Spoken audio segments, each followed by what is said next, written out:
Good morning, everybody, and welcome to our Westnacker webinar. Thank you all for joining in. My name is Bellona, and I'm your host today. In today's webinar, we would like to present how to address disruptions and manage crisis in your digital supply chain.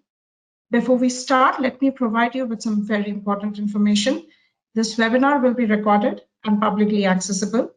If you want to raise any questions, please use the question and answer section and put your questions anytime directly in the Q&A window.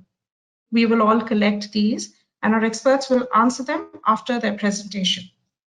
This will be a multimedia webinar, which means we have included some videos for you. In case you have any organizational questions, please feel free to contact me privately via the chat window. Your experts today are Mr. Srirang Malkere, the CEO and Market Unit Lead for Westnacker India. We have Sanjay KV with us, who is the Practice Director for Warehouse Management for Westnacker India. Madhu Paturkar, Practice Director for Transportation, YL and IoT for Westnacker India. And Venkataramani, Practice Director for Planning and Analytics for Westnacker India. In this webinar, we will be talking about a very brief introduction about our organization, our current industry challenges, how should we be leading through this crisis that we have in our digitalized supply chain. We will be talking practice-wise details into warehousing operations, transportation logistics, supply chain planning. We would also be talking about a time-to-value packaged solution, and then we would be having our Q&A session. I would now like to hand it over to my colleague, Mr. Srirang, who would be talking about the introduction on our company. A very good morning to all of you there. I hope you, your family, and your business colleagues are doing fine in this testing time there. Thank you for joining into this webinar.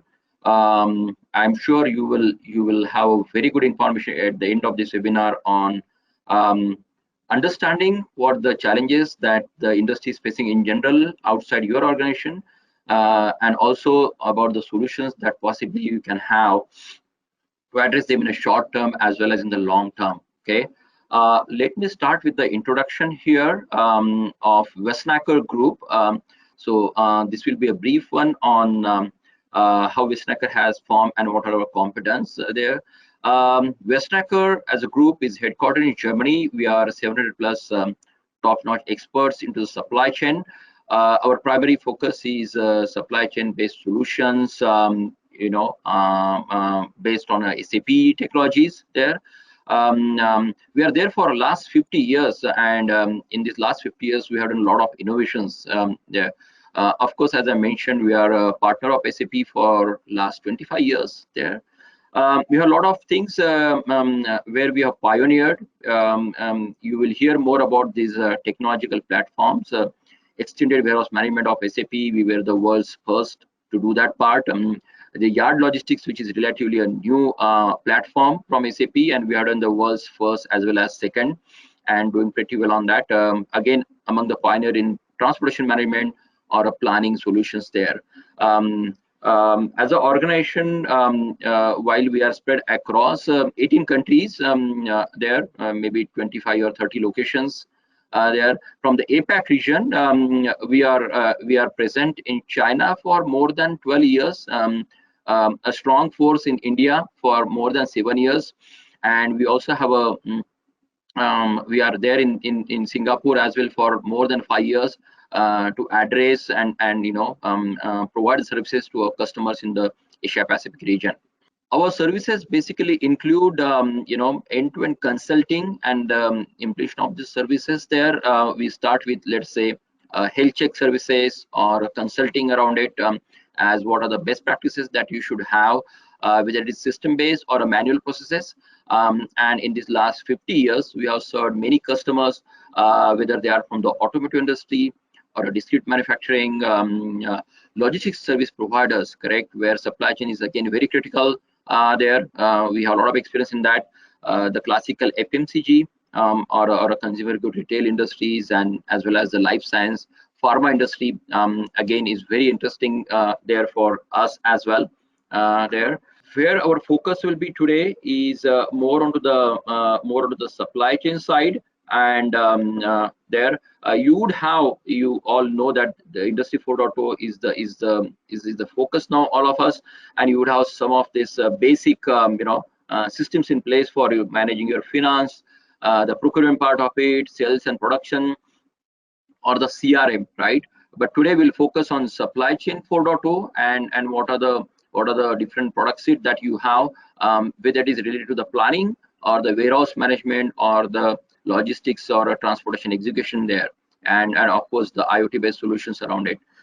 Before I basically have my team, my colleagues to talk through about what are the different solutions, what you can potentially implement, let me spend some time on current industry challenges that we see, something that we have learned from our customers across the globe, also in the APAC region, what they have gone through in the last few months here, and in general the challenges that we have, perennial challenges in supply chain and what we can do.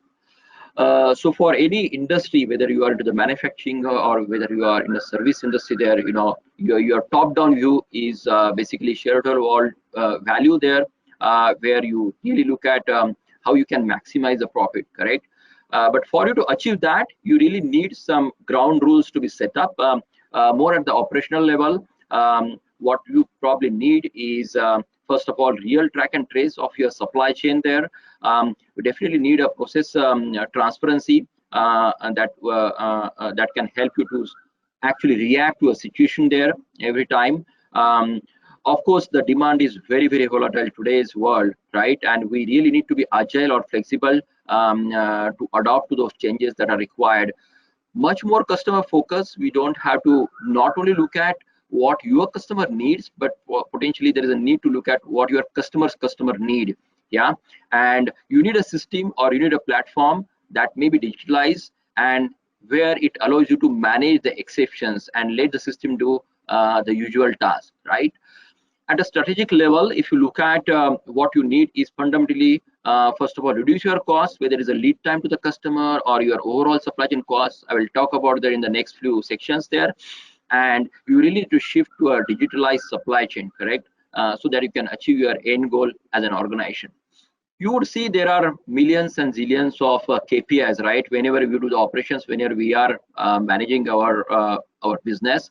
But I had to pick up some of the few which are more or less very common there that we see with most of our customers there is, let's say, the order accuracy. You definitely need to have a complete view of what's your order requirements are, and you really need to have a good control on it. You really need to have a better planning to fulfill those orders. In a sense, you want to reduce the back orders and you need to probably fill them in full rather than partial, correct? Warehousing is not a cost center, it should be a profit center for you, and you need to really optimize the operations, automate your processes within your warehouses, reduce the cost of stocking, reduce the cost of your internal movements there into a warehouse, so that you can convert it into a real profit center. Inventory accuracy is of perennial importance there. Your stock value or actual stock there should match your book value, and then only you can serve better to your customers. Any inaccuracy there need to be minimal or zero there. Higher inventory turns is something that you need to achieve as an end-to-end cycle, and that can really help you to reduce your capex as such there. If you look at the bottom of the screen there, your order fulfillment, the end-to-end order fulfillment really need to be managed well. Your shipping time need to be reduced down, or your delivery time must be cut down to the most optimal one. You need to have a better transportation route optimization and basically utilization of your carriers and your vehicles there, correct? That's how you can reduce your transportation cost, and that as an overhead there overall. Yeah. You of course need to reduce the damages that you may get if you do not plan your stuff well in advance, and your dock appointment scheduling and your turnaround time also should be optimized. Yeah. Industry challenges, every industry sector has their own challenges there, and even I would say every customer has a set of unique challenges, right, that we look into when we engage with them. But if you have to really pick the top one, what some of the analysts have come up with, clearly the supply chain visibility is the top challenge there. What we see is the visibility is there probably in silos or it is in pockets. The end-to-end visibility is definitely missing, and that is something that you need to have, and you potentially can have it if you digitalize your supply chain end-to-end. Yeah. Product classification or customer segmentation is very important. It not only helps you to plan the things better, all of it, but actually help you to execute or deliver it through your network in a better manner there. I can't stress more upon this supply volatility, that problem that we're facing, and you need to be able to manage it. You need to have a flexible response management to do that part there. I would say the process standardization or automation is extremely important. Collaboration is again a key that we need to have. We cannot work in silos in a supply chain, and we need to have a platform, and you need to collaborate better with all your partners, whether they are your suppliers or your customers there. Yeah, and that overall will help you to do better. And let us see how we can overcome these challenges there. But before I go there, we talk about the Industry 4.0, but one of the important arm of Industry 4.0 is the Supply Chain 4.0, and the basic principles for the Supply Chain 4.0 remains there fundamentally into this three different levers there. You need to reduce your capital, okay, but at the same time you have to have a better service need to improve, and of course you have to optimize your cost. And overall, you need to do this with a lot of agility. So how does your Supply Chain 4.0, how you can achieve that status is you need to have a good supply chain strategy in place there that you can probably plan and execute in a physical environment there. Okay, the order fulfillment we talked about, and order fulfillment need to be done better, and you need to have a better collaboration again with your business partners there.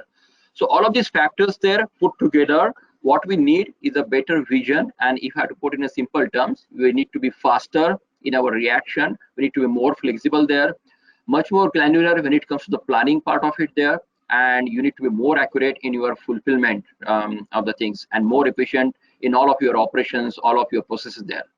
So if you had to look at if you have to look at, let's say you want to move from Supply Chain 3.0 to 4.0, the basic thing that you have to do is and to basically increase your market share, you need to reduce your cost overheads, whether it's a transportation or a warehousing cost or your supply chain admin cost. Reduce your inventories there, or improve your inventory turnovers, correct? All of that part. And there's a high potential if you do all of this together or over a period of time, you may land up saving almost 20% of the total cost.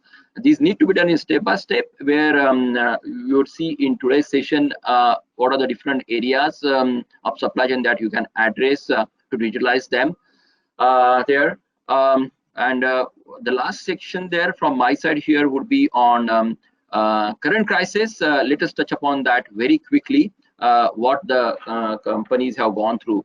So when we talk about our customers in the APAC region and even across the globe, right, what we see is there is a disruptions there, and what we also learn that there is a need to have a resilient supply chain now, okay, not only to handle the current situation but also to make it future proof, right? What we see clearly is again the demand volatility. You would have seen it, you know, the demand for certain products have surged, or certain products are no more in demand, and this really has impacted your planning part of it. Yeah. Also, the supply that was more or less assured for you earlier, you know, in the last few months, you would have seen some of them are no more, you know, available to you. And also for your manufacturing, there's a clear, you know, capacity constraints there. I have talked to many customers, and they kind of were working with 1/4 of the workforce. And that's very small workforce of the manpower that they have to manage the things. There's also logistics constraint there. You know, either your vehicles are not available, or there are physical constraints. There are border locked, and how do we manage all of that part? Plus, at the same time, we also have seen there's a risk on human side, the safety part of it, and all the measures, all the actions need to be taken up very quickly to mitigate any hazard to the human, right? So these are the things as a description that we have seen there. And so what we need as an organization, what you would need to do is first look at in today's challenges what I can really do as an immediate thing, but set up some certain tactics and set up your future strategy there. If I look at today's needs there, basically one is you need to look at realistic demand position for yourself. What I mean by that is, let's say you have 100 products, but today you need to focus only on 10 or 15 because that is what are critical there. Yeah, you need a visibility, and this has been one of the biggest constraint, as I mentioned earlier, in your multi-tier supply chain. You need to have a visibility, and you need to find a levers how you can have a end-to-end visibility into your inventory and which location they are. There are a lot of inventory that was on the road, stuck there, and many of the supply chain managers were struggling to know where it is, right? Optimize your production. We know we're on a constraints of the capacities there, but then you need to really move into that product, industry 4.0 to have a more agile way of production. Okay, there. So in terms of tactics or in terms of focus for the future strategy, you really need to be customer focused there. You need to be very customer centric and work on ensuring that you give them a better experience in terms of order fulfillment, the much stiffer delivery. Could it be online ordering, or could it be the home delivery things? Is all you have to look at today. You need to minimize the risk around your supply chain, have a better visibility, as I mentioned, and the manufacturing. Of course, the underlying things very important is for the sustainability, where you look at all the risk or human risk there and address those. Yeah, I'll not go into the details of it, but we talked about it, about certain aspects, how the things are disturbed in the supply chain today. And one of the important thing that came out is planning has been the bottleneck there on the supply chain side, while at times you have challenges on the execution. But a very agile planning is required that can accommodate the varying demand, and you need to be able to address them very swiftly. Yeah. So coming to the solution part of it, how you can have a digital supply chain there. The fundamentally, you need to have a better planning, as I was mentioning a while ago. SAP has a fantastic product called Integrated Business Planning there. We will touch upon this as well today. And what you would hear there is more about actually demand and supply balancing there, that you can do at a high level, and you can do a consistent planning based on it. Of course, in the cases where we see there is a shortage of the supply, you can do a fair share rule for sure, and you actually can do a multi-level distribution network planning as how you can optimize your inventory at each node of your network there, and still have a better SLAs committed to your customers. When it comes to the warehousing, for sure, you need to basically look at how you can automate your processes, how you can have them more system driven, how you can have a contactless, work environment there as much as possible, whether it is a robot based working into warehouse, or whether it's a drone based, count of your inventories, is something that the focus has been to make it more robust in nature.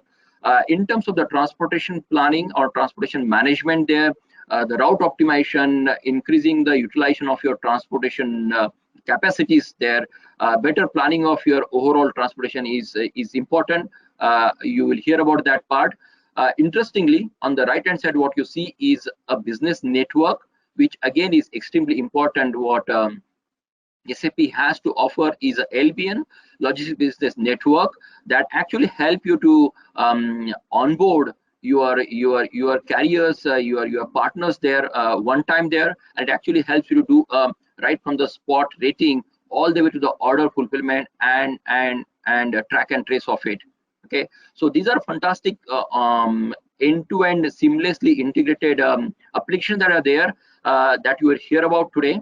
And I would like now to hand over it to my colleague Sanjay to talk about the warehousing platform there. Good morning, all. So I will take you through the warehouse operations, warehouse challenges that we have.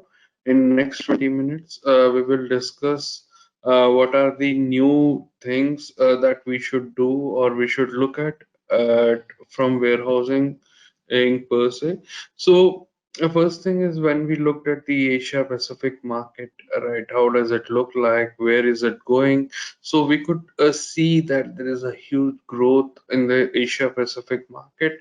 Uh, by 2025, it would reach to 22.6 billion USD from where it is from 2017. So overall, when we looked at what were the key things or who are the key contributors to the entire growth, either by region or by the users, we have seen that e-commerce is the leading user that is contributing to this market.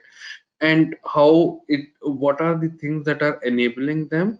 Mostly what we have seen is the mobile robots that are improving. That means the automation has been the key focus in the entire area of warehousing. So which is enabling the growth of entire market.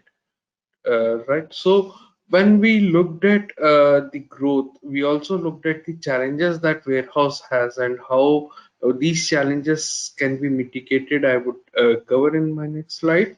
But there are key challenges in the warehouse. At a very warehouse, we have a lot of manual data entry or inefficient picking, whether it is a put away also.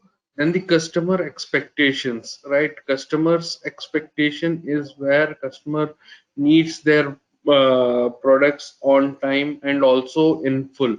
Whether we are fulfilling that is also a key requirement that we should look at. Then the stock quality controls, when the stock comes into your warehouse, whether we are having the adequate checks of the stocks, whether we are opening it or we are just storing it, and we know that all the products that are coming in are of good quality, so that the fulfillment happens much faster and in accurate. Then the inventory accuracy in tracking, the other critical thing for entire warehousing. Though we have warehouses, material comes in, material goes out, but whether the products that are coming in are accountable, are visible, we are whether we are counting it, we are validating it that yeah, today I have a inventory which is 100% as per the physical in the books also, right? Then there are processes that were redundant because of the changes that has happened. So based on that, we looked at how our overall roadmap can be for the future, right? What are the key enablers to eliminate those key challenges, right? One of them has always been Internet of Things. And the question that comes into our mind is how Internet of Things can help in warehousing. Surely that can help in warehousing by tracking the entire operations, either through the mobile devices or through the dashboards that are available that we have built in. So that is one of the key thing. And the other thing is the automated guided vehicles like AGVs are working on the floor. How efficient are they? Or there are mobile boats that do the deliveries, that do the movements, take care of all the movements in the warehouse. How does that happen? Same way we have the other thing as AR or wearable glasses, right? When we talk of AR, we see that how we can do the picking or put away uh, without using our hands, or for scanning or for holding a handheld device, right? That's where we call our hands-free operations. Then we have the drones, the thing that we will be showing you how we have built in the drones for the warehouse operations, how drones can help us in warehouse operations, either for controlling the inventory, for managing our warehouses. The That's how we can do it. Then we have the machine learnings, right? And again, this is a question where how machine learning can help in warehouse where there is more of a labor, right? Yeah, labor for us can be a machine who is working for us with certain instructions that we have given to them, like in picking or for put away. So based on the data or the task activities that the each warehouse operator has confirmed it, we can use that data to calculate the time taken from the movements from one bin to other bin, maybe from inbound docking to your final put away. How much time it has taken, what was the movements, or what was the path that the operator has went through, and what how we can minimize that, right? So that's how we can do the machine learning. Then the anticipatory logistics, we can reduce based on our deliveries. Whatever we have, we can plan it for them and all. So that is where we look at as a anticipatory logistics playing a key role in the scheduling of the entire warehouse. Then we have the last mile delivery, which is again playing a key vital role for all the e-commerce operations that we can see in. Then we have automations, right? Automations again are critical to warehouse operations if we want to ramp up ourselves and look beyond the manpower, or to reduce the dependency on the manpower. Yeah, we require manpower on the or in the warehouses, but how we can reduce them and how faster the operations can happen. So to we know that these are the technologies that can help us. Not only technology, but what is the software or what is the brain behind these automations or these enablers. Let's look at it. So we have best of breed EWM solution in from SAP, where we can look at the process modelings, we can look at the warehouse logistics, we can look at the asset utilization, right, which enables us to track the MHEs that are working on the shop floor. We can look at the automation equipments that we are using on the shop floor. We can look at the best practices that we can use it for the warehouse operations, right? And how we can link the automations. EWM controls all of this, enables us a process driven robust application and the robustness to the entire controls on the floor. So let's look at how it will benefit each of us, right? As a customers, what when you look at what are the benefits, right, for any warehousing application, it should be the key things are efficiency, productivity, and visibility. When efficiency, we see that what is our picking efficiency, whether I am able to do my inventory counting faster, whether I can do the loading faster, right? And the answer is always yes, because we have multiple picking strategies that enables faster picking, like a batch picking or a order picking, and that is designed, configured, or thought through based on the business logic and it need of the a business, right? The same way inventory counting. Yeah, so we just look at how the business works and what is the need again for doing a inventory counting, whether it will can be a cyclic count or whether it can be a wall to wall, right? And every industry or every company looks at physical inventory as the key thing. And physical inventory, though it is done maybe yearly, quarterly, or monthly, but these activity requires a significant time. So the efficient the there when we require time, more time, so we should look at how fastly we can do or how accurately the data is available in real time.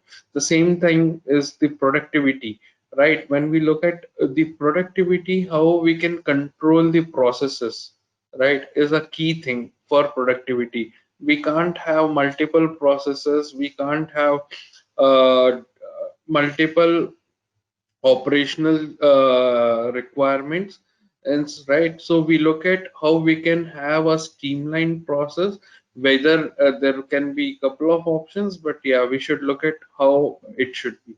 Then the quicker inventory turnover uh, is one of the thing, because once we look at the inventory coming into the warehouse, it is not about inventory staying in the warehouse, but inventory moving out of the warehouse is also important, right? Else it creates a congestion into the entire warehousing process, and thereby we our productivity gets reduced.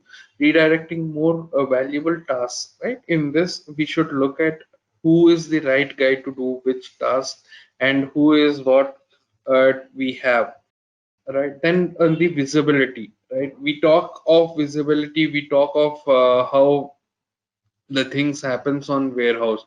So what we generally do is we have people around to do that. They go around, understand it. But can a system enable us, an application, warehousing application enable us get the all the inputs without going on to the shop floor? Yeah, that is possible, and that's where we call a shop floor to top floor connectivity over here, and EWM enables us. And then the batch, either it's a batch traceability or SLED. All these stocks are important. All stocks are has to be sold in time, and the customer should get the right batch, right SLED product, right? We can't give a customer who is asking a 85% fresher stock with a older SLED date which has only 15% freshness, right? So all these things are considered, taken care, and system is enabled to take control of these things, right? So the other thing is the process, the comprehensiveness or the scalability. When we look at though we have talked about the efficiencies, the productivity and all, but the system also should be flexible enough to scale across the warehouses, right?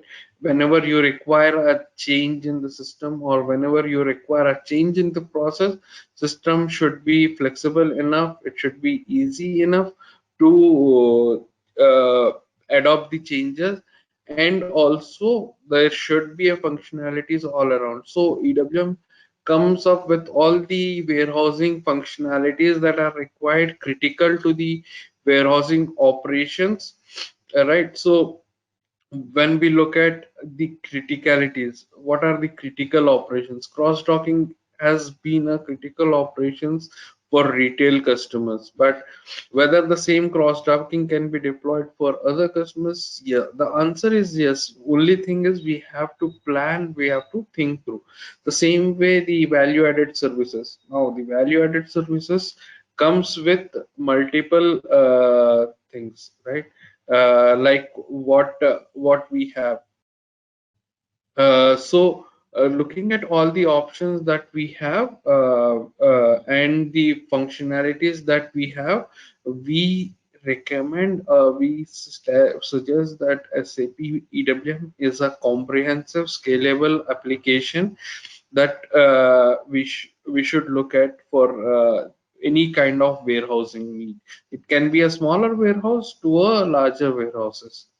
With automation, without automation, we do have all the controls, all the functionalities as a standard available, right?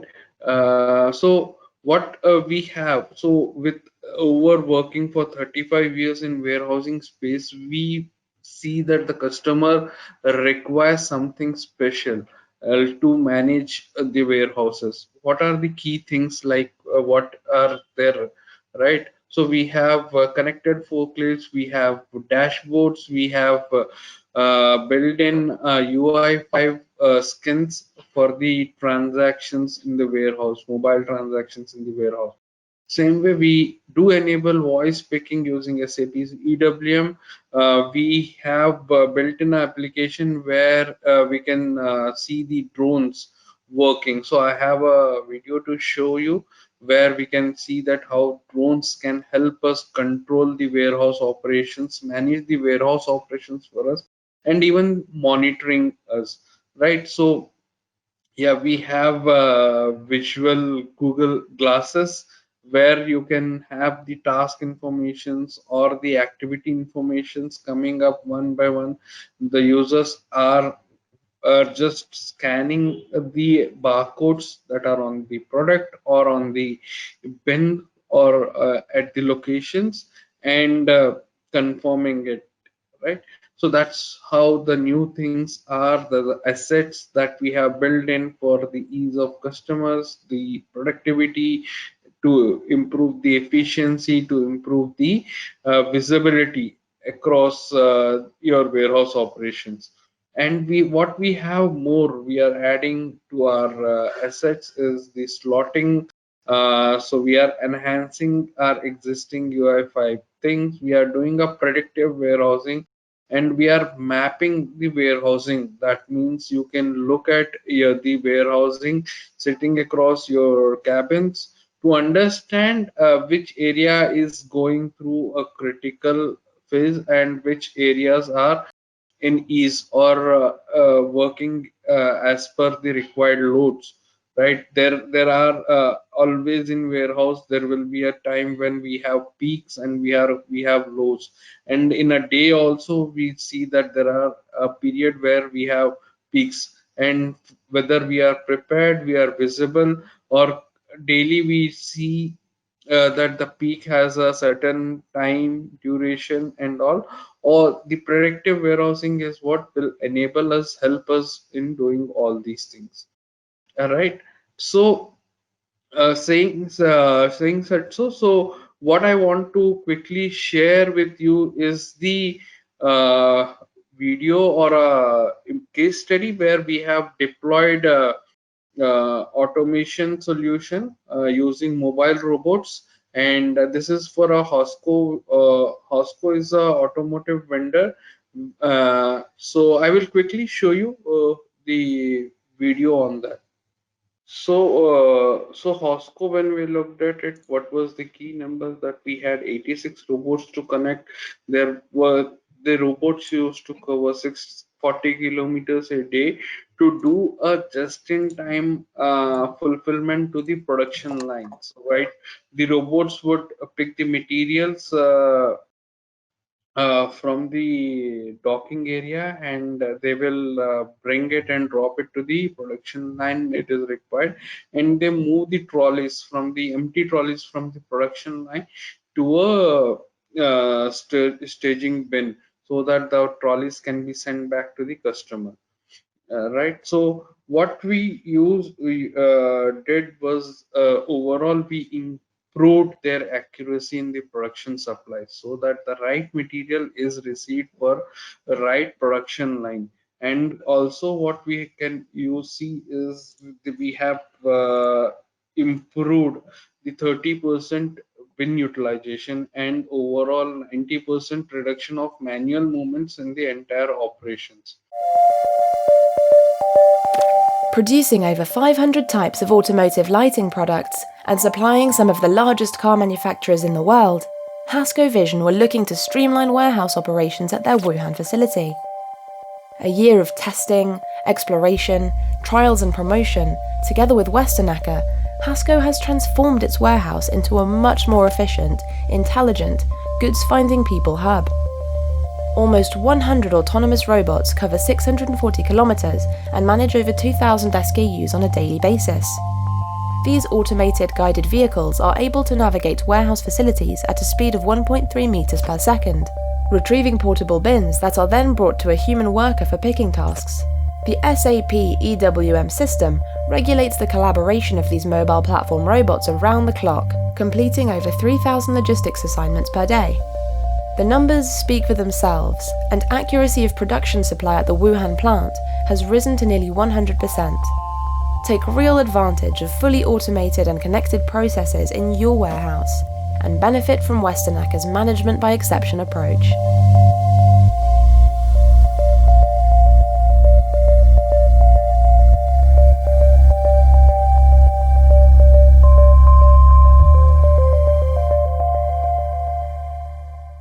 So next one, again, the video what we wanted to show you was on the drones, right? How drones can help us. We have done a real case study working on a warehouse, and we have seen how it can be worked, and a deployable solution was built in for the drones flying in the warehouse.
Yeah, thank you, Vilna. So, team, this is what we have on warehousing side.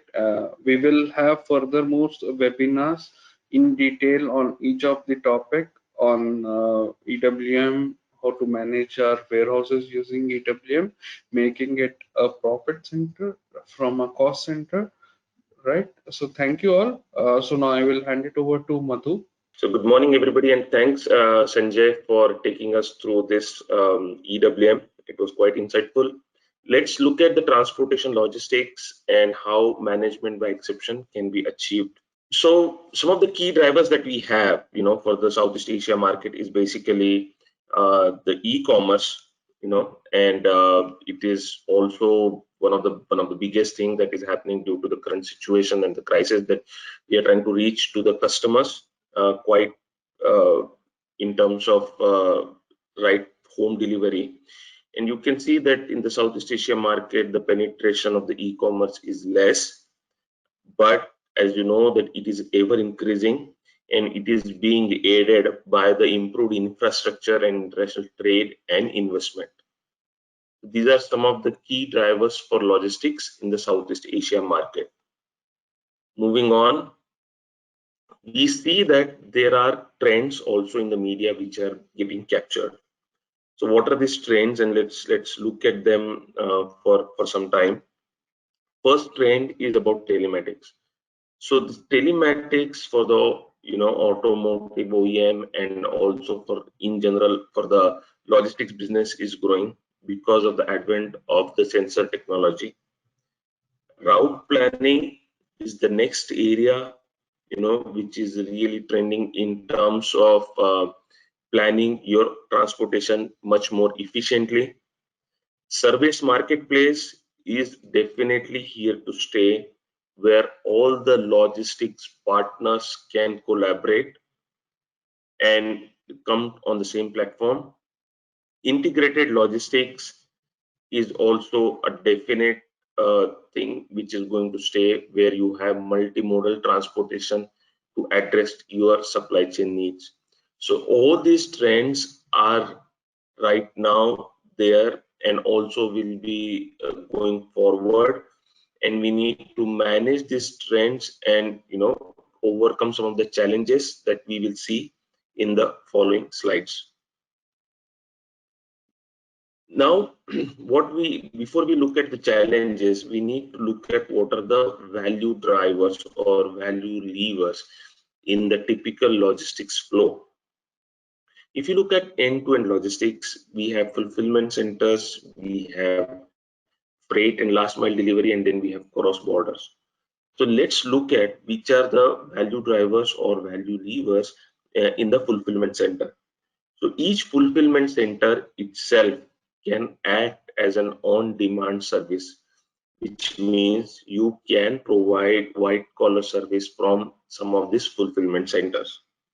Also, what you can do is you can give really a SaaS service as a logistics as a service concept can be done from the fulfillment centers.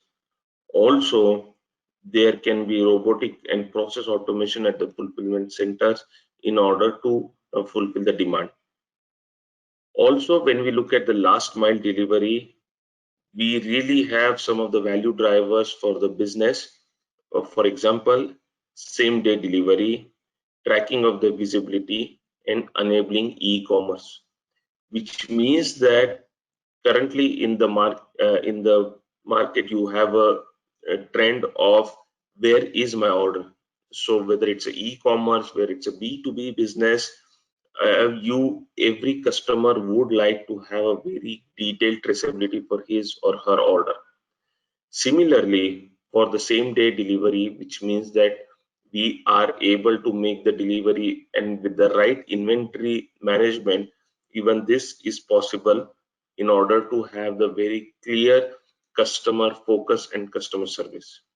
Enabling e-commerce, which means that you can able to take orders directly from the web shop and able to fulfill rather than have them via the physical means taking the order.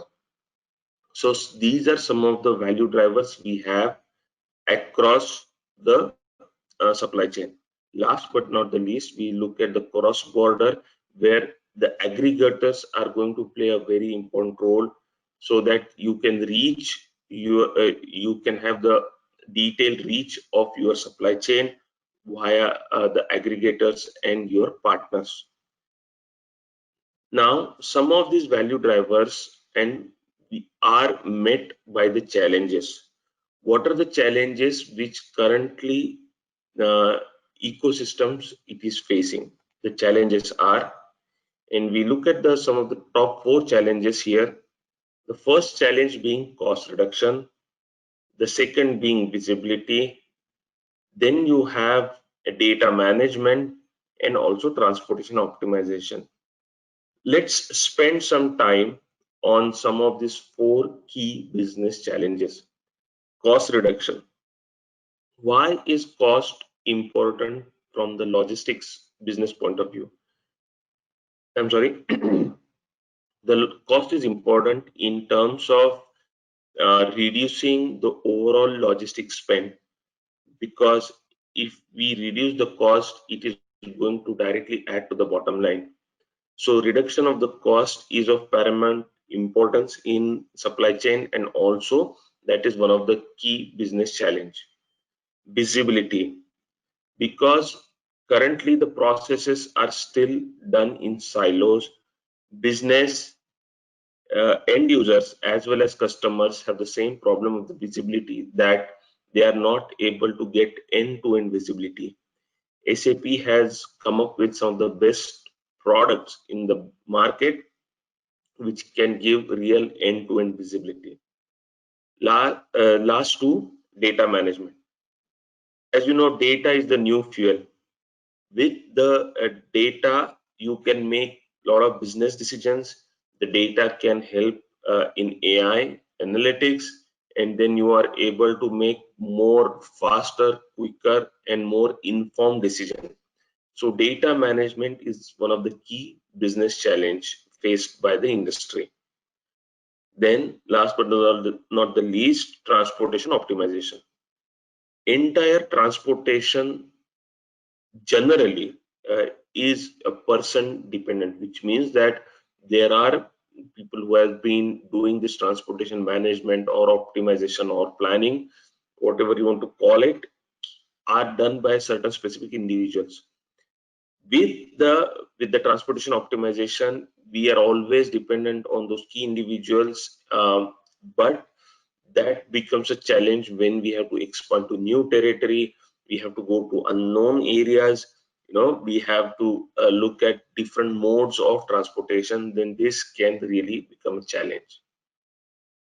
So these are some of the challenges faced by the industry right now. So what is the future in order to overcome this challenge? The future is about all these factors which are listed here. They may or may not be applicable to your business needs individually, but one way or the another, they are going to impact the way we are going to do the business in transportation and supply chain going forward. Autonomous logistics. As you know, that there have been massive investment in driverless car or driverless vehicle, as you want to call it, that is going to be the future. We are going to look at new ways of delivery with the drones. There are companies who are already doing a pilot with this. Internet of Things is going to fuel the data needs, data capabilities of a company by gathering a lot of data on the real time from various sensors, which are going to help in informed decision making.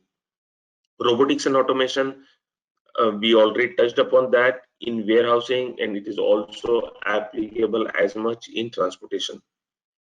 Artificial intelligence, we are going to do more of management by exception. The systems are going to think for themselves. They will be able to suggest the action which needs to be taken in terms of any exceptional event.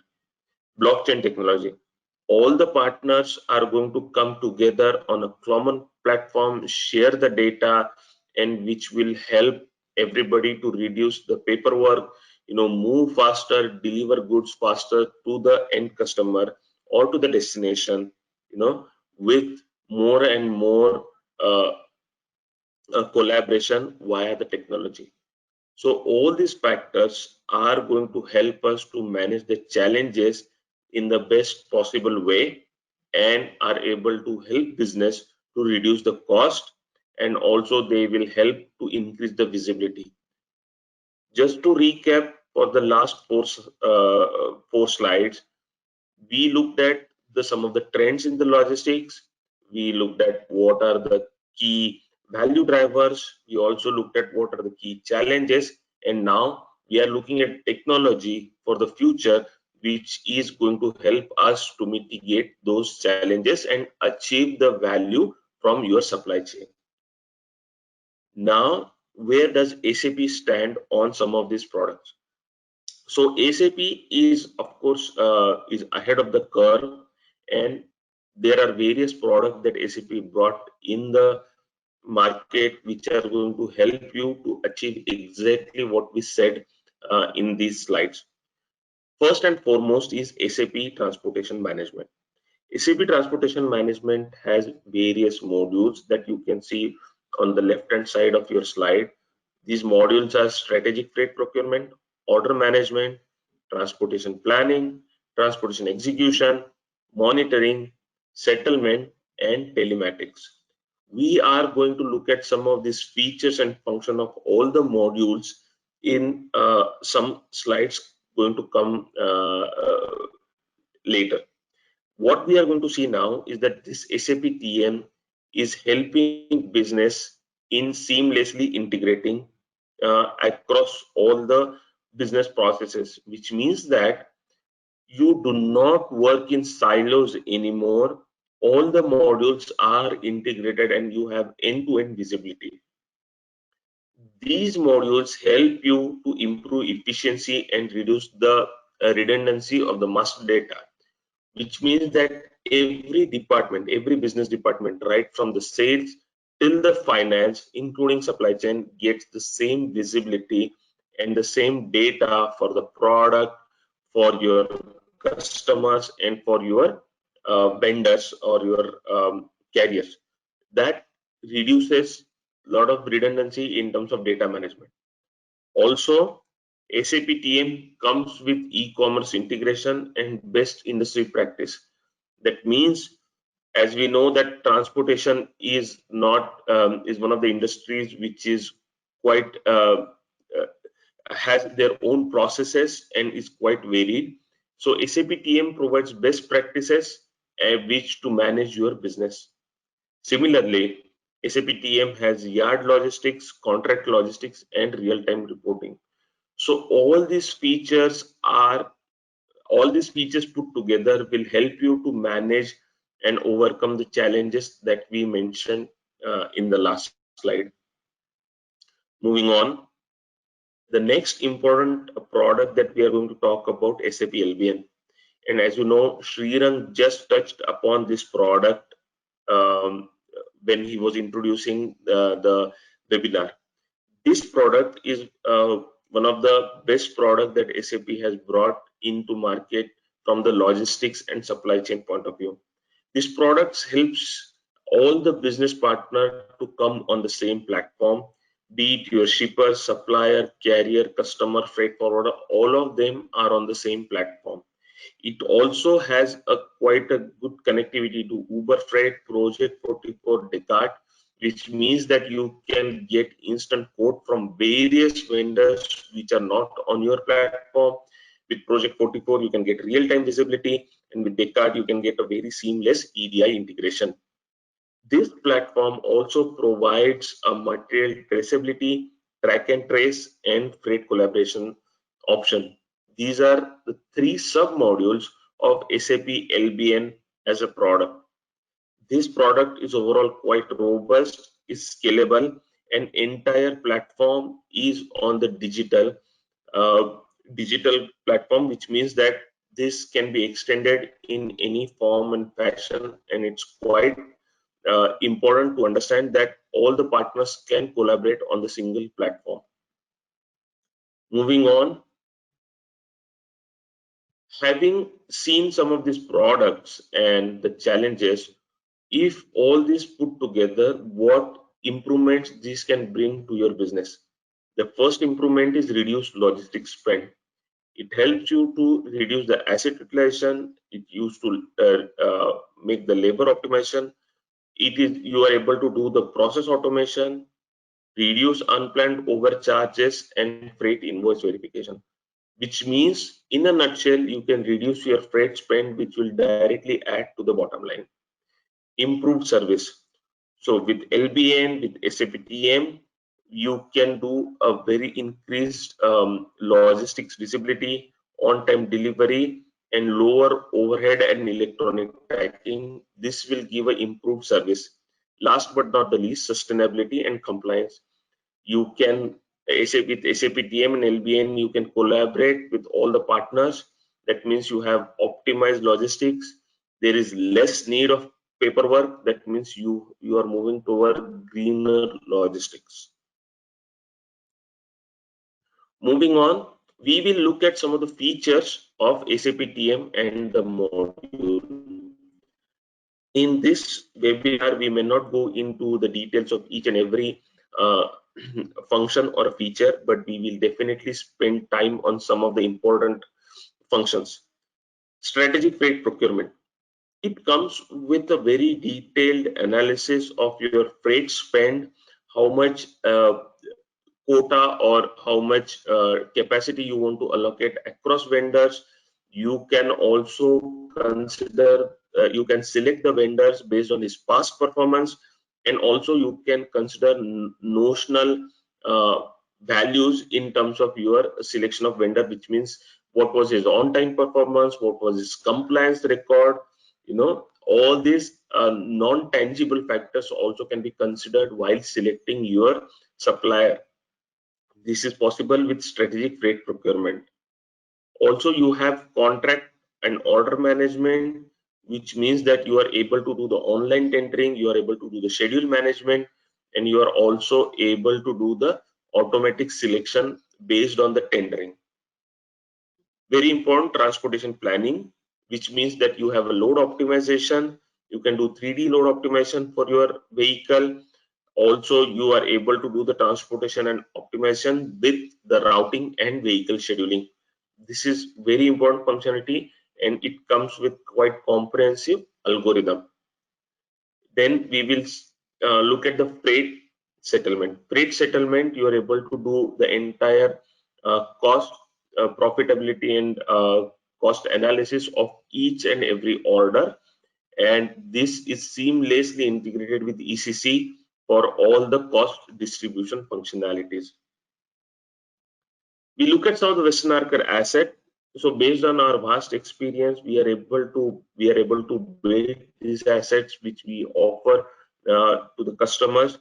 For example, mobile apps, driver apps. We have IoT connected fleets. We have quite a good supplier collaboration platform of our own, and also we have analytics in terms of control tower, whereby you can manage your supply chain just by exception.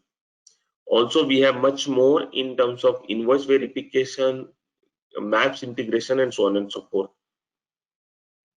We will spend and quickly look at yard logistics, because yard logistics is one of the key function in the entire supply chain in order to have a very good turnaround and efficiency. So planning, where you can do the dock appointment scheduling, you can do the self-checking, and also you can do the execution. So this all comes with a very good Fury app. It can be extended to your vendors over the internet. They can book the appointment, they can do the self-check-in. Also, in-house yard operator can look at the entire his scheduling, and he can block the slot, he can do the rearrangement, he can communicate with the carrier. So all of this is possible with yard logistics and some of the functionalities of SAP TM. We will end this webinar now by looking at a video so that you can get the feel of what customers have to say about Western Archer. It's an exciting time for us. It was probably one of the coldest places that the project can happen. We want to take them through a whole journey of a digital transformation. If you think back in 1979, we were still using card punches. How we were going to use the system, because with any SAP system, there's lots of options on how to use it. And that was key. I truly believe that it's not a matter of if, it's a question of when. We load out about 125 rail cars every day. It's basically 5 or 6 people who's running the transportation business with a $300 million freight spend. As seamlessly as possible. And it's stored in a dome that will hold about 1.3 million hundredweights when it's filled to the rim. 5,000 rail cars every single day that need to be tracked. This runs on its own so that the users only have to deal with exceptions. And it worked beautifully. We're very proud of that. Western Archer was a great asset in helping us accomplish that.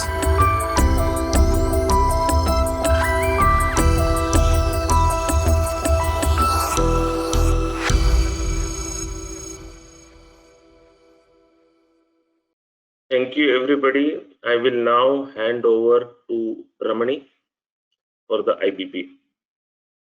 Thank you, Madhu. So good morning, everybody. I'll be walking through the planning part at a very high level. So I'll directly jump onto the slide. So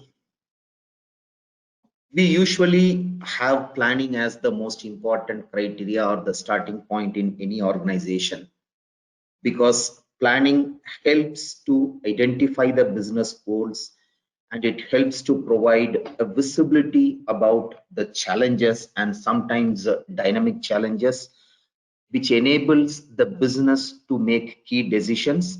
And above all, it brings the team together to be on the same page, working towards a common goal from the organization perspective. Now, if you look at this slide, it's a very simple process flow, which is very common across most of the industries, where the interaction happens from the vendors, and then we do the planning, and then the manufacturing happens, and the products are shared with the distribution centers or local warehouses, and then it is shared with the customer or delivered to the customer using the transport management system. Based on our data, whatever data we have gathered, we have understood that 80% of the customers have recognized that an effective planning has increased their productivity to a greater level, while 54% has admitted that they had some challenges over the revenue and profitability because of the supply chain issues. When I say supply chain issues, it starts all the way from the planning to the warehousing and all the way to the transportation. And one common challenge which usually comes up is that when there are some holidays or weekends, there are some challenges with respect to the supply chain mechanism. So what are the common disruptions which makes the distribution planning a bit challenging?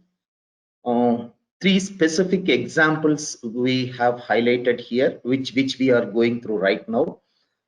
Considering the current COVID situation, we can sense that there is a desperate need for sanitizers, masks, etc., and also leading to a panic in buying from the customers, which is kind of posing a shortage scenario. And obviously, most of the things are now through e-commerce. Sometimes networking issues also create problems.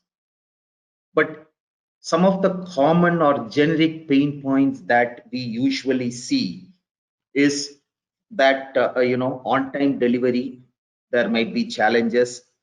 There are some delays in the responses to the customer, and customer needs are also very dynamic. When I say dynamic, sometimes we will have to do the replanning within a short span of time. So these kind of customer expectations or market challenges are creating a lack of insight on the forecasting, and then this leads to complications from the delivery responses, and the organization senses a lack of unproductivity because of these kind of customer requirements. And on top of this, when we do not have a structured planning system or a planning tool, predominantly most of the organizations are used up with the Excel sheet in preparing the planning, where accuracy and preparing some simulations and analyzing how the things will be is also becoming challenging. So SAP has come up with a structured way or a tool, I would say, IBP, integrated business planning, where the planning has been broken down at different levels. So usually the organization or the senior management looks at planning at a longer duration. Maybe it can be for years together, maybe 2 years, 3 years, 5 years, or sometimes to the months. And then it has to be further broken down to months or weeks. And eventually day level planning would also be required. So these kind of plannings are effectively organized in IBP, where you have the sales and operations planning or the S&OP. You have the demand planning and the supply planning. When we say demand planning, we are talking about the customer demands, and supply planning covers how do we plan and manage the supply part of it. And on top of this, we also have fulfillment planning, replenishment, demand sensing, and what kind of characteristics triggers these demands and how do we manage the supply to the customer. Everything is close knit in SAP IBP. And another important thing, or rather a more convenient thing from the IBP perspective, is you will have the feel of using the Excel sheet, because the SAP IBP also facilitates to have a screen which is similar to the Excel. So transformation from your current Excel sheet into an IBP based planning would also be very user friendly. So what additional values this IBP gives to us? There is an end-to-end visibility of the business process. When I say end-to-end visibility, the planning tool helps to understand what kind of demands, how do we plan for any new warehouses or distribution centers, and do we have to plan for any trucks? How do we manage the production? Do we increase the production, reduce the production? There are multiple factors which normally any industry comes across, and everything is managed by IBP. Another important thing I would say is the alerts and the reminders, which is also enabled by the system. So the SAP has an inbuilt automated alerts and workflow mechanism wherein separate emails or follow-ups are not required, but based on the configurations and the setups made in the tool, the necessary hierarchy will take care of the approval through the automated work process. So some of the key achievements or advantages of IBP is given below. I will talk about it in the next slide. So I'll directly go to the customer benefits. So what are the benefits the customer can enjoy because of SAP IBP? Obviously, sales growth. When I say sales growth, the reason for that is there is a better insight or a visibility on the customer demand, which enables the industry to have a better response. And based on the accuracy of the data that is available in the system, it enables to do a better forecasting, which will give you a clear picture. So by doing this, there is obviously an impact on the cost. So you would be able to adjust complicated orders depending on the customer priority. You will have a systematic plan and you can focus on some of the critical needs of the customer based on various priorities. And there is also a shorter turnaround time, which you can adjust depending on the dynamic customer demands. So you have the facility of trying out different permutations and combinations, see how the plan would work out. Multiple simulations can be done, and then eventually, based on the internal agreement or a visibility, you would be able to come up with the firm plan. And another very important thing is the inventory part. So SAP has something called as inventory optimization, which gives a very clear picture of how do we manage the inventory. Multiple factors, of course, that depends on the individual industry needs. The availability or the arrangement of the products that needs to be there is effectively planned. So which would help us to avoid any overstocking of the inventory, and thereby the working capital is also effectively managed. The very important thing, like I said before, is you have an end-to-end visibility of the plan, which includes your planning, your finance, your entire supply chain. When I say entire supply chain, that includes your inventory management, that includes your warehouse management, that includes your transport management, everything. There is a clear visibility, so you can feel that yes, you have a one plan with a better visibility. So I'm going back to the previous slide, a bit deeper into IBP. What is that IBP offers? So we talked about the strategic planning. Of course, that is SNOP, which is at a very high level, ideally meant for the senior management to take some executive business decisions. You will be able to do the demand planning. You will be able to do the supply planning. Your finance planning is also integrated with that. And it drills down to multiple levels where you can go to the extent of day-to-day planning. You can have a better control on the shop floor, and this inventory optimization technique enables you to have a clear visibility on the availability check, considering various factors like the shelf life of the product, what is the reorder level you have to consider, etc. So all this put together, you have the concept of control tower, or I would say simply as dashboard, where you will have real on-time end-to-end pictorial representations of how your planning end-to-end is being managed. There are multiple combinations which we would be able to enable in SAP IBP, depending on the industry requirements, which will give a clear visibility to the decision makers on how the planning has to happen or how it has to be realigned. So these are the sub-modules of IBP. The ones that we already talked about is there: demand planning, SNOP, inventory, response and supply planning, and then data-driven materials requirement planning.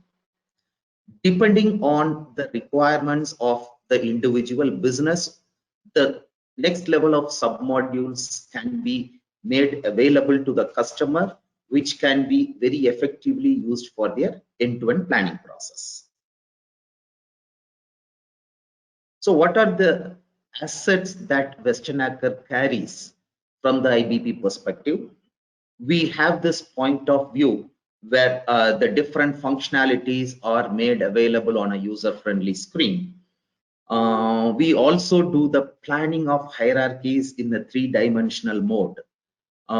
We also have a template from the segmentation approach perspective where the products are segmented considering the various requirements, and we would be able to effectively manage how the customer demands are to be met.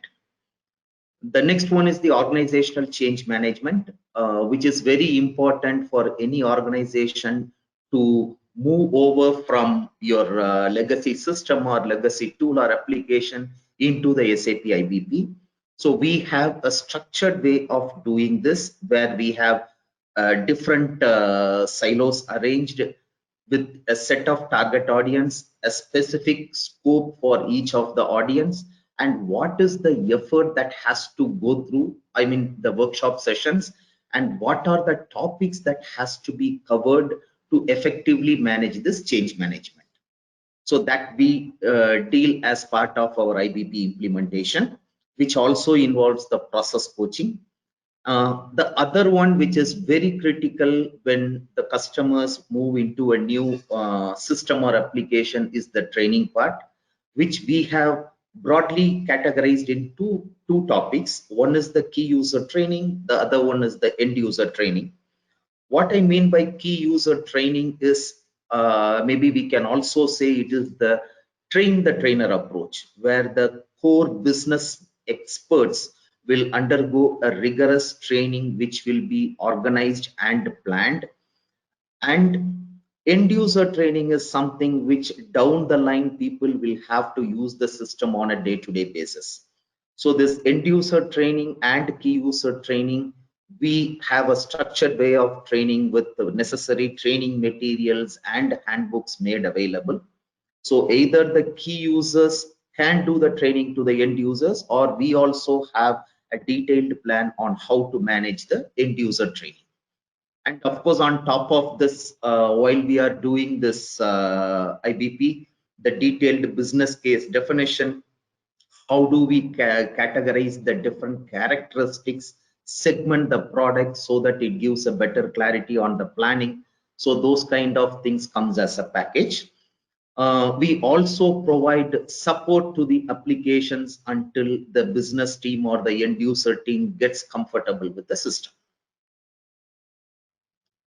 So now I hand over to Srirang to continue with the next session. Thank you, Ramani, and thank you, Madhu and Sanjay as well. I guess for all of our audiences, it was useful to go through the high-level view of it as what we are actually having here as a SAP product suite for digital supply chain, correct? What I want to do is in the next few minutes is basically walk you through with some of our solutions here. So as I mentioned, Westernacre has a vast experience, correct, for last 50 years there, and out of this experience of working with different customers, so we actually have come with a highly standardized package solutions, what is time to value package solutions, wherein we have put them into different buckets. And what is important, it is not just a solution there, but it is about basically continuing to have the standard SAP in use as much as possible. There are standard templates which you have heard my colleagues talking about, the Westernacre templates there. There are a lot of assets for any white space there, and there are a lot of stuff that we use, leverage from the past experience there. And there always will be a specific need for you as a customer, correct, which we take into consideration for that. But overall, what we see is there's definitely a plan wherein we look at what is your investment, what would be a return on investment, where you can leverage the benefits of what you invest into when you deploy these supply chain solutions. We have this time to value package solutions which are highly standardized, as I mentioned, and there are different versions of it. So for a relatively very simpler requirement of yours, very specific standard vanilla solutions, we have a fast solution which can be done in 2 to 4 months there. There is a basic solution which take little longer there, but will have a little more features. Intermediate will have some advanced features there into it, or more complex process requirements taken care of. There's a next which are for more complex environment which can be done in 9 to 10 months, or extensive will be a very elaborate comprehensive solution requirement that a customer might need when they go for the transformation of their supply chain. Okay, you can visit our these solutions onto our website, what is there, and get little more details of it. But let me put across some very quick overview of it, what we have, and these solutions are for each of these packages, right?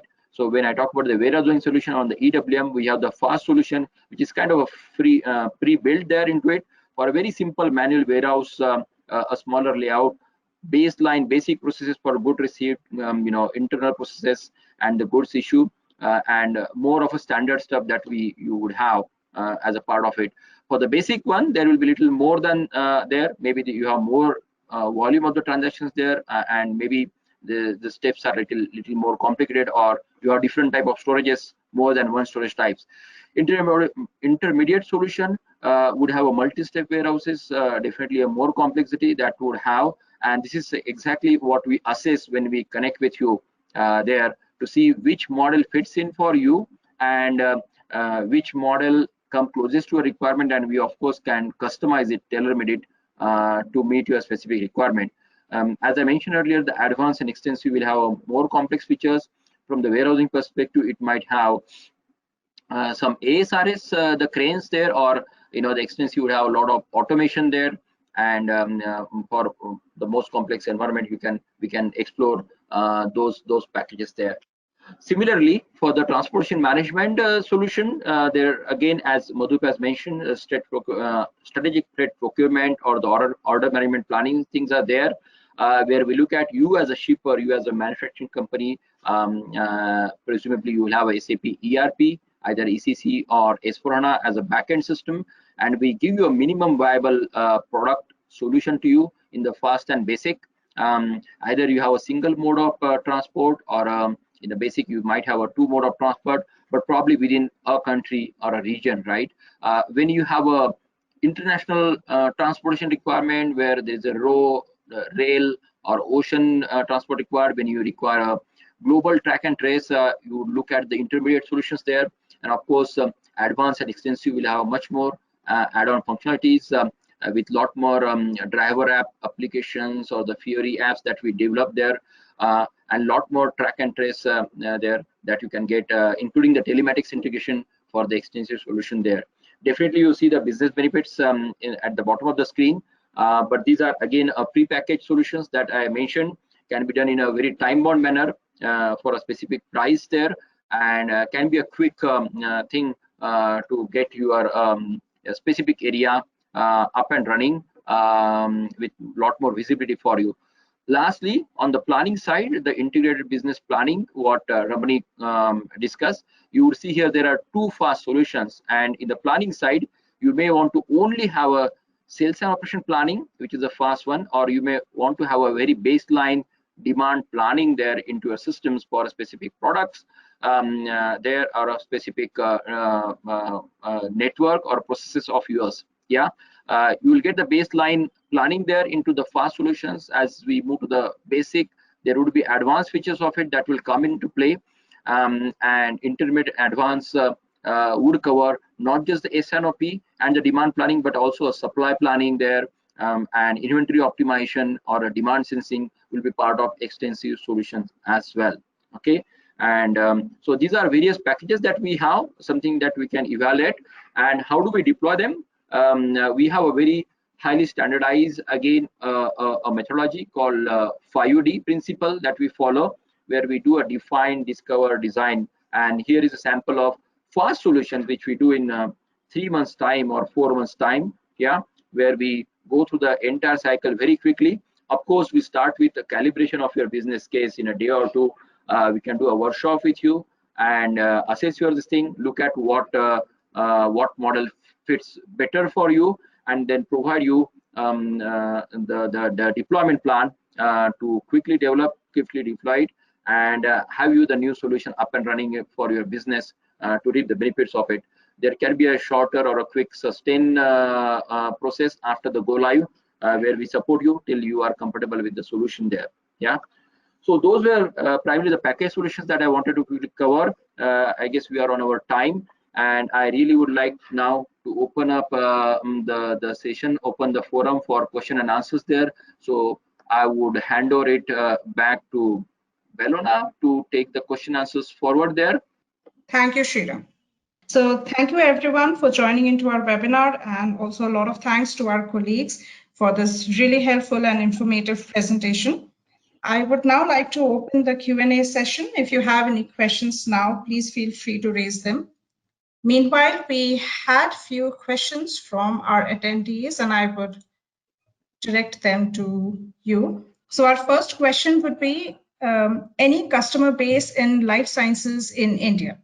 Okay, we definitely have worked with a lot of customers there. If you have seen in my initial slides there in the life sciences there, I would basically break that down into two, where we say Pfizer or those customers we have worked for, where they are into the process manufacturing of the drugs or the what we produce there, and we have done some of the projects for them across the globe. The other interesting part for a life science or a pharma industry is the pharma distribution part, and we have a lot of good stories around it. If I talk about, say, Charmacy in China, where they were having a lot of distribution of the pharmas there, where it require a very specific care to be taken, whether it is about the temperature controlling of it through the distribution network, the planning of it. So we have actually developed and built provided different supply chain solutions for the pharma industry there. Thank you, Sriram. There's this next question which says, what is the overall ROI on the investment? Okay, let me take that as well. So the ROI would depend on a few aspects there. First of all, as we do the assessment, either we do a health check of it, we really look at where you stand there. We also kind of look at your KPIs. We kind of benchmark there in a brief way.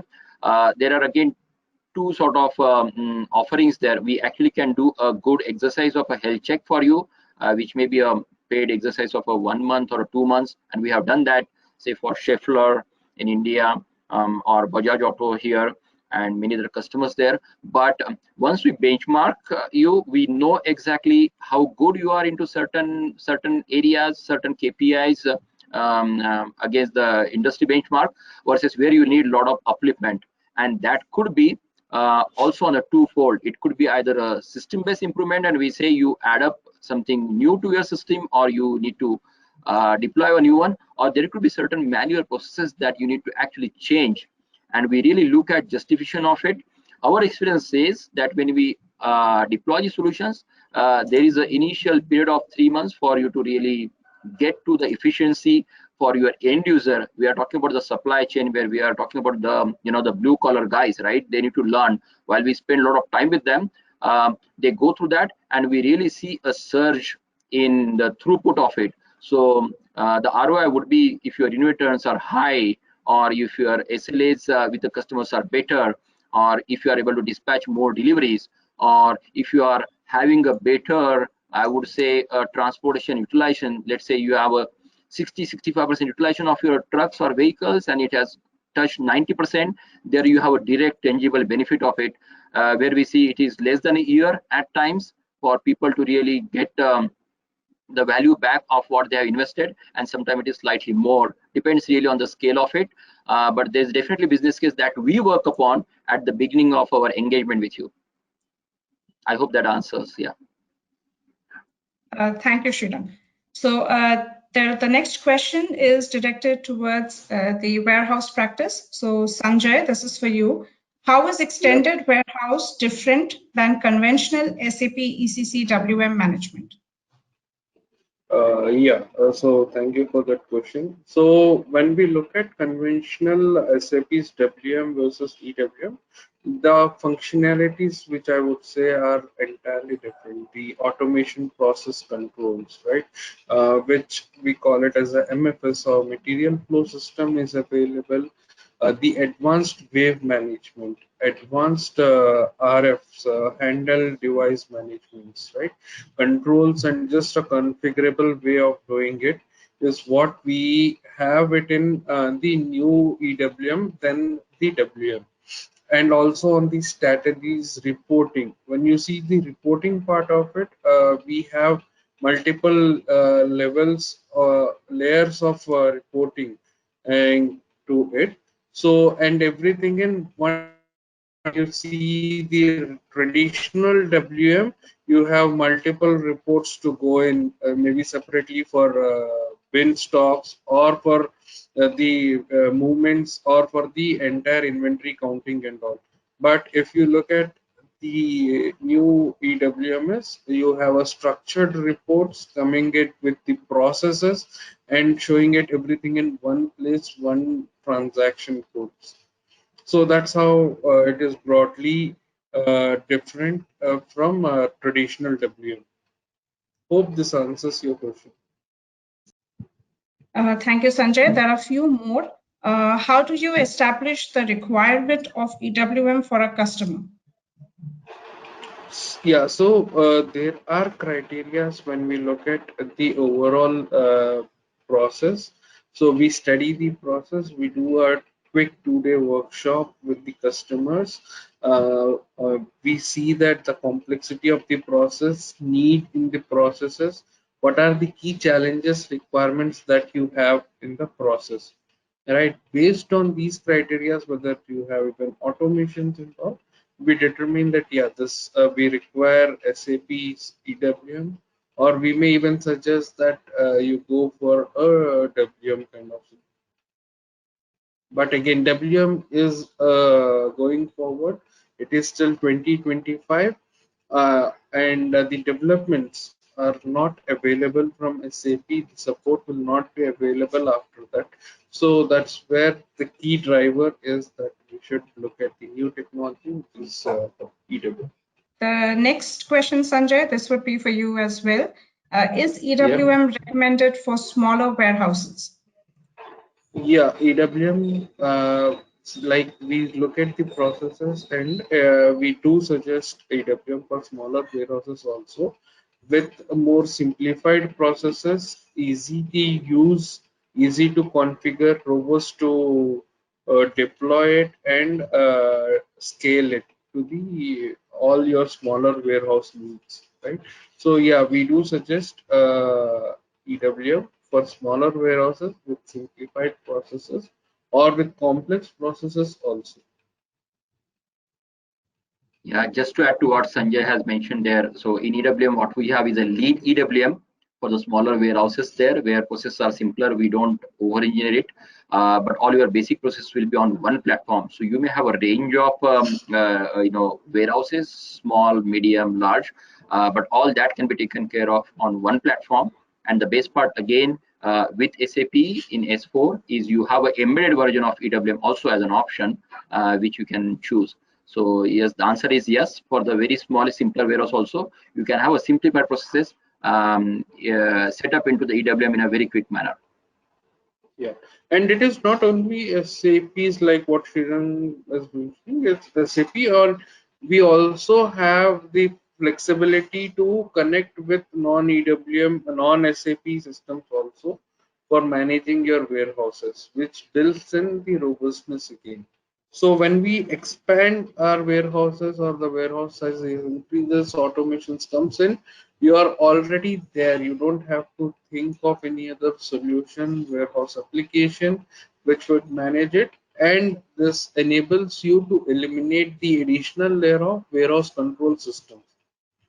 So yeah, that's where we recommend SAP as a single point of truth, managing your automations, managing your processes, bringing you the visibility across the warehouse operations. Thank you. Hope that answers the question. Okay, thank you, Sanjay. Thank you, Sriram. The next question would be on TM. This would be for you, Madhu. Is yard logistics a part of SAP TM? Yes, yard logistics is part of SAP TM, and it is yard logistics as a concept. Just to elaborate a bit more, that it can connect with SAP EWM as well as SAP TM. So yard logistics sits on top of both these modules, and just because it has more significance and more connectivity with SAP TM, we took it as a part of SAP TM, but it is as well as compatible with SAP EWM. Okay, thank you, Madhu. There is this next question on TM, which goes as how SAP TM can manage the route optimization. SAP TM can manage the route optimization in multiple ways. First of all, SAP TM has a compatibility with the maps provider like PTV, Here Map, Google Map. So it first of all considers distance and duration into, it factors in.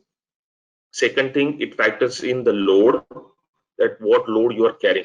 You can configure strategies that I don't want to carry a big load over long distance, all this specific load and your distance duration. The third factor it considers is the time of the delivery. So which means that by when you need to reach the destination. So these are primarily four factors which it considers. Also, there are complex strategies and how you can say sort of algorithm which SAP has brought in. You can configure certain parameters to tweak it. But from a layman point of view, these are the four factors with which SAP route optimization works. Thank you, Madhu. There is this next question. I guess this would be on planning. Ramani, that would be for you. What would be the implementation approach that Westnacker would propose? Is there anything firm or flexible? It is definitely flexible implementation approach.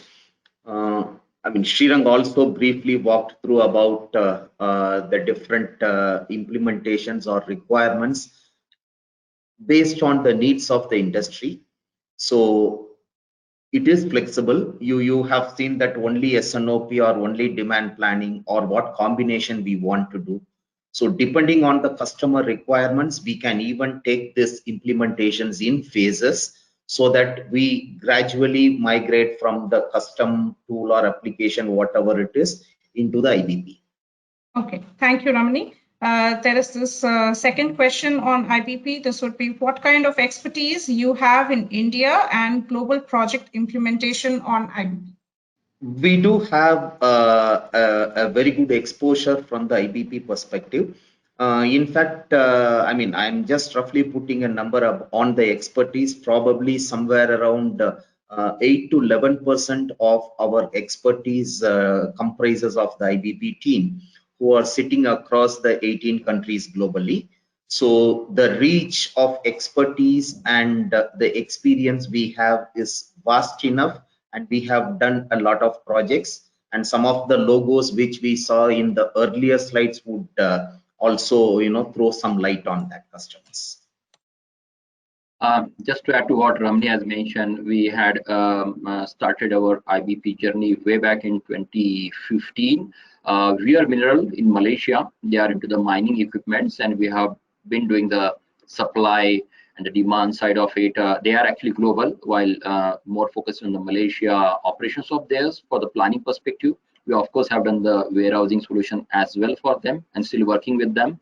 But the planning part started there in 2015, and for the supply, demand, and all this, and be part of it. Thank you, Sriram. Thank you, Ramani. We have another question for IBP. How do you compete with Big Fours and IBP in terms of cost? I would say it is not competing with the big fives from the cost perspective. So we have different packages as a ready-made solution, and we also have some timelines that is planned based on our experience. And obviously, when it comes to the commercial discussions, I mean, we do discuss with the customers. We understand, the requirements. Obviously, it is a contractual discussion that happens. So, based on the mutual agreement, we proceed. We do not look at some kind of strategy to compete with the big fives. That's a very interesting question there, as such. So let me pitch in again. I would say if it comes to the cost, I think we put more on the table. Cost could be high, but our price would be lower there comparatively, because we are very competitive there, and we will bring a lot more value. I think very important is basically what you get out of our engagement with you in a given time frame. The value that we bring to the to your business, the KPIs we talk about, are extremely important there. Thank you, Sriram. Thank you, Ramani. There's this next question. Sriram, I would like you to answer this. A benchmark to help convince senior management, and what is the value in new technology? Okay. Again, a good question there. Let me take a step back here and basically go to our regular ERP implementations, correct? 10-15 years back, we were just trying to put finance or a procurement and those things. You need one integrated system to connect finance, sales, and procurement, everything. And not much of business case was required. It was very obvious. When it comes to the supply chain, your problems are there, challenges are there. You ask the warehouse operator, you ask your transportation guy, he knows the pain he's going through, but putting a business case is very difficult for him. And we, with our experience, we actually have a good know-how of it, what need to be conveyed across, what is the tangible and intangible things there. And we do help to put across your business case to your management to see that it is worth for you to invest. In fact, I would go on record saying that, it has to be something that is convincing to me before I come back with a proposal to you. So we do that part also. And from that perspective, we do help you to look at what you do. More important aspect is there, we really do not want to suggest that you need to do all of this in one go. We also look at the business risk when we are transforming it, right? We are involving a lot of your key people. We are touching upon your business in a close manner when we talk about supply chain. And then we help you, first of all, with a roadmap. What is your bigger issue right now? What you need to address, okay, and what you need to implement and change, and what you can do for the next, and that's how we collaborate with you, help you to see what is good for you. Most important, I would say, is how do we enable you to make yourself future proof, correct? It is not about solving your current challenges, but are you ready? Today we are facing with the disruptions. Are you ready for the next disruption that may struck us any point of time, correct? And those are the aspects that we look at, and hence that's where the whole business case is around. So we convince ourselves, and we then convince you and your management to invest. Thanks. Thank you, Sriram. There's this last question. I guess, Sriram, this would be for you as well. Is the health check offered free of cost? Okay, so I didn't elaborate due to lack of time there. So there are different offerings that we have here.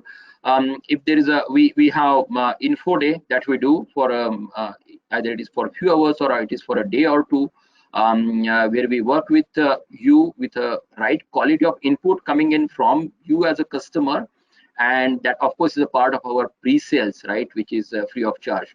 Health checks are more elaborate in nature. We really need to spend a lot of time with you, and we have successfully done the health checks there as a paid exercise because it requires a lot of investment. And just to get you more clarity on that, health checks are not done by the junior guys, right? You really need an industry expert and then the technology experts, where we not only look at, we probably go technology agnostic into it, and really look at your business, your physical process and all that part. And it really has benefited our customers with whom we have done the health check offering. It is our standard offering as a small package. As it is not a 6-month cycle, but it can be a 1 month, 2 month, depending on how deep you want to get into it, and can be a paid exercise there. What we have along the health check is, if you have a downstream, proposal or a plan to transform it, right, based on our recommendations, we always look at a better commercial offer for you out of it. I hope that answers the question. Yes, thank you, Sriram. That would be all for our question and answer session for today. Before we close down our webinar, we would like to inform you about our upcoming webinars, where we would be taking deep dive sessions into our practices. So we would be having a webinar on transportation management on the 25th of August, which would be next Tuesday, warehouse management for the following Tuesday, and then a webinar on supply chain planning as well. I guess we still have questions coming in. Sure, I think we will take that part. Just a point there on the webinar. So my request to all the participants there is please do join into this one, depending on which are more important areas there. Potentially you can join all the 3 of them, but these will be the deep dive sessions into each of the topic, and there can be a lot more discussion in a more interactive way when you look at the transportation solutions there, or the warehousing part, or planning as a topic. Yeah, so request all of you to basically join into these webinars. There's a registration open for a few of them. The very first one is coming in a week's time on the transportation. So please do join in. Would be happy to host you all there, you and your colleagues and peers. Yes, thank you, Sriram. We also have our webinars available on our company page. If you would like to check any of them, please go ahead, check them out. If you have questions, reach out to us. We'll be more than happy to answer them and take your queries in. That would be all for today. Thank you so much for joining. Thank you all. Thank you, and have a great day. Look forward to talking to you again in the future. Thank you. Bye. Thank you all. Bye. Thank you. Bye, guys. Bye, everyone.